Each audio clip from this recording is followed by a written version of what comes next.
मुअज़्ज़िज़ ख़वातीन व हज़रात, ये आम कानून कुदरत है कि मरने के बाद कोई जिंदा नहीं होता और दुनिया में वापस नहीं आता, लेकिन अल्लाह ताला इबरत के लिए कभी कभी ऐसा कर दिया करते हैं।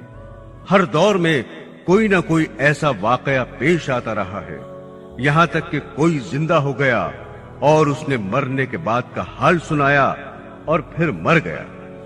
इसी किस्म का अजाब कब्र से मुताल्लिक एक वाकया गिलगित में पेश आया।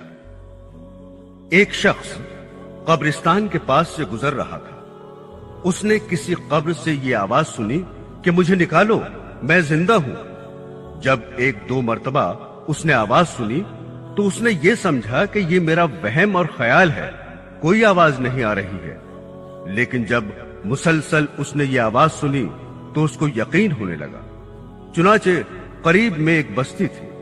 वो शख्स उसमें आया और लोगों को उस आवाज के बारे में बताकर कहा कि तुम भी चलो और उस आवाज को सुनो। चुनाचे कुछ लोग उसके साथ आए। उन्होंने भी यही आवाज सुनी और सबने यकीन कर लिया कि वाकई ये आवाज कब्र से आ रही है। अब यकीन होने के बाद उन लोगों को मसला पूछने की फिक्र हुई कि पहले उलेमा से ये मसला मालूम करो कि कब्र खोलना जायज है या नहीं। चुनाचे वो लोग मोहल्ले की मस्जिद के इमाम साहब के पास गए और उनसे कहा कि इस तरह कब्र से आवाज आ रही है और मैयत ये कह रही है कि मुझे कब्र से बाहर निकालो, मैं जिंदा हूं। इमाम साहब ने फरमाया, अगर तुम्हें उसके जिंदा होने का यकीन हो गया है तो कब्र को खोल लो और उसको बाहर निकाल लो। चुनाचे ये लोग हिम्मत करके कब्रिस्तान गए और जाकर कब्र खोली।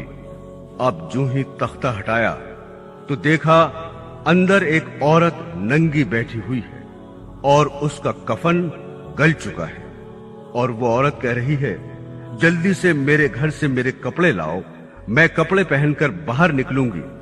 चुनाचे ये लोग फौरन दौड़कर उसके घर गए और जाकर उसके घर वालों को ये वाकया बताया और उसके कपड़े चादर वगैरह लेकर आए और लाकर कब्र के अंदर फेंक दिए।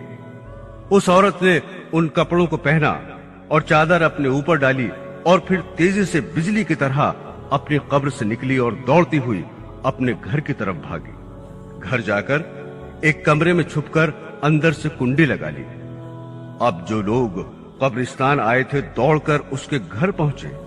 उनको वहां जाकर मालूम हुआ कि उसने अपने कमरे के अंदर से कुंडी लगा रखी है। उन लोगों ने दस्तक दी कि कुंडी खोलो। अंदर से उस औरत ने जवाब दिया, मैं कुंडी तो खोल दूंगी, लेकिन कमरे के अंदर वो शख्स दाखिल हो जिसके अंदर मुझे देखने की ताब हो, इसलिए कि इस वक्त मेरी हालत ऐसी है कि हर आदमी मुझे देखकर बर्दाश्त नहीं कर सकेगा। लिहाजा कोई दिल गुर्दे वाला शख्स अंदर आए और आकर मेरी हालत देखे। अब सब लोग अंदर जाने से डर रहे थे, मगर दो चार आदमी जो मजबूत दिल वाले थे उन्होंने कहा कि तुम कुंडी खोलो, हम अंदर आएंगे। चुनाचे उसने कुंडी खोल दी और लोग अंदर चले गए। अंदर वो औरत अपने आप को चादर में छुपाए बैठी हुई थी। जब ये लोग अंदर पहुंचे तो उस औरत ने सबसे पहले अपना सर खोला। उन लोगों ने देखा कि उसके सर पर एक भी बाल नहीं है। वो बिल्कुल खाली खोपड़ी है, न उस पर बाल है न खाल है, सिर्फ खाली हड्डी हड्डी है। लोगों ने उससे पूछा, तेरे बाल कहां गए? उस औरत ने जवाब दिया कि जब मैं जिंदा थी तो नंगे सर घर से बाहर निकला करती थी, फिर मरने के बाद जब मैं कब्र में लाई गई तो फरिश्तों ने मेरा एक एक बाल नोचा और इस नोचने के नतीजे में बाल के साथ खाल भी निकल गई। अब मेरे सर पर न बाल हैं न खाल है। इसके बाद उस औरत ने अपना मुंह खोला। जब लोगों ने उसका मुंह देखा तो इतना खौफनाक हो चुका था कि सिवाय दांतों के कुछ नजर नहीं आया।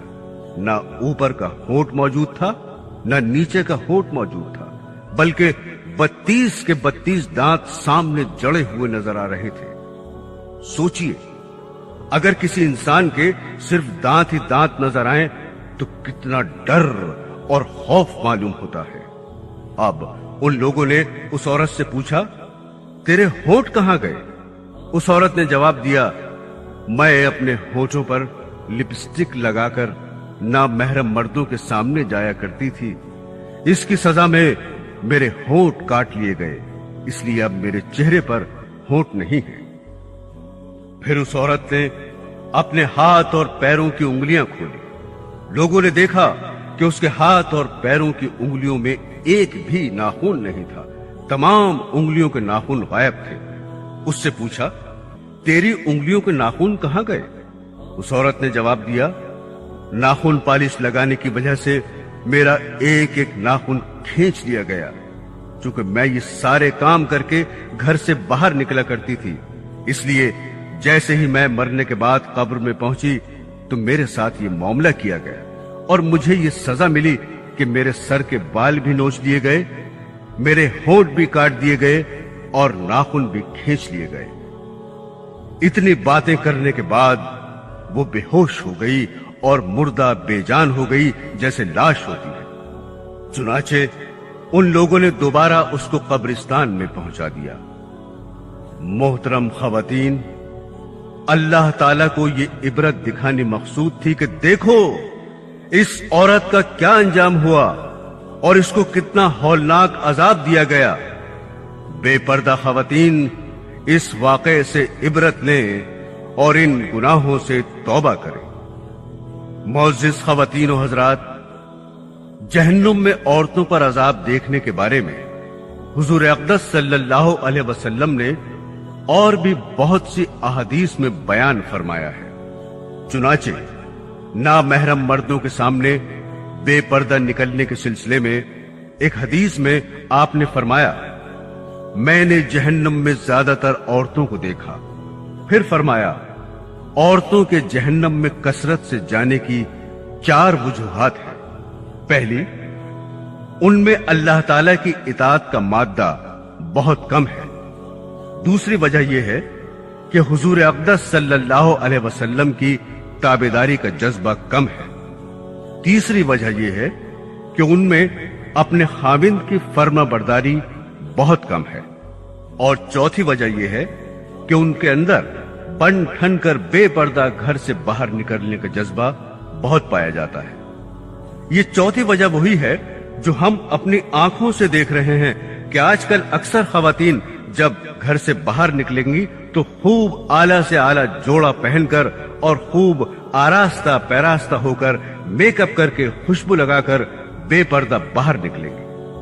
अगर कोई खातून मुकम्मल शरई पर्दे में घर से बाहर निकले और ऐसी खुशबू लगाकर ना निकले जिसकी खुशबू दूसरे नामहरम मर्दों तक जाए, या जो आराइश और ज़ेबाइश के साथ सिर्फ अपने शौहर के सामने आए या अपने बाप भाई और बेटे के सामने आए, तो उसमें कोई बुराई नहीं, जायज है। क्योंकि शौहर के लिए आराइश और ज़ेबाइश करना न सिर्फ जायज बल्कि बेहतर है। लेकिन यह अजाब और वबाल इस सूरत में है कि औरतें नामहरम मर्दों के सामने आराइश करके आएं, चाहे वो नामहरम घर के हों या बाहर के हों। उस वक्त ये फेल गुनाह, हराम और नाजायज है, जिससे बचना वाजिब है। मोहतरम खवातीन, आप ये भी न समझे कि औरत घर से बाहर बिल्कुल ही नहीं निकल सकती। पर्दे की शरई हुदूद में रहकर वक्त जरूरत वो बाहर के काम अंजाम दे सकती है।